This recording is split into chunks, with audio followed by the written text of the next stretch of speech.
முன்னாள் முதலமைச்சர் அரவிந்த் கெஜ்ரிவால் மீது திரவம் வீசப்பட்ட சம்பவத்தால் பெரும் பரபரப்பு ஏற்பட்டது. பாத யாத்திரையின் போது பாதுகாப்பு வளையத்தையும் தாண்டி அத்துமீறியவர் கைது செய்யப்பட்டுள்ளார். நடந்தது என்ன?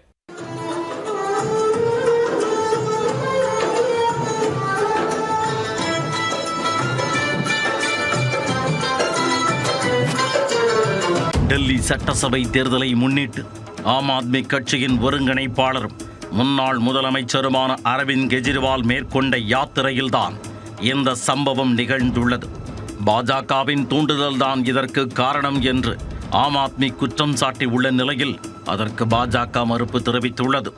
தாக்குதலின் பின்னணி என்ன?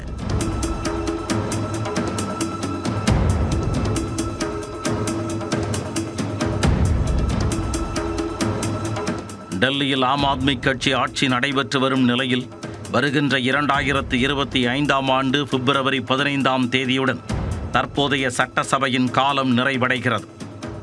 இதனால் அடுத்த ஆண்டு தொடக்கத்தில் தேர்தல் நடைபெறும் என எதிர்பார்க்கப்படுகிறது.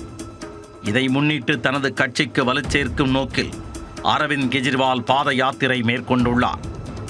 இந்நிலையில் சனிக்கிழமை மாலையில் தெற்கு டெல்லியின் கிரேட்டர் கைலாஷ் பகுதிக்கு சென்றார். அவருடன் அமைச்சரும் கிரேட்டர் கைலாஷ் தொகுதியின் எம்எல்ஏவுமான சௌரப் பரத்வாஜ் உள்ளிட்டோரும் சென்றனர். தீவிர பாதுகாப்பு வளையத்திற்குள் கெஜ்ரிவால் சென்று கொண்டிருந்த போது திடீரென ஒரு நபர் அவர் மீது திரவத்தை வீசினார். இதை சற்றும் எதிர்பாராத பாதுகாப்பு அதிகாரிகள் சுதாரித்துக் கொண்டு மேலும் அவர் முன்னேற முடியாத அளவிற்கு தடுத்து நிறுத்தினர். திரவம் வீசிய அந்த நபரை அங்கிருந்த ஆம் ஆத்மி தொண்டர்கள் சுற்றி வளைத்து நைய புடைத்தனர்.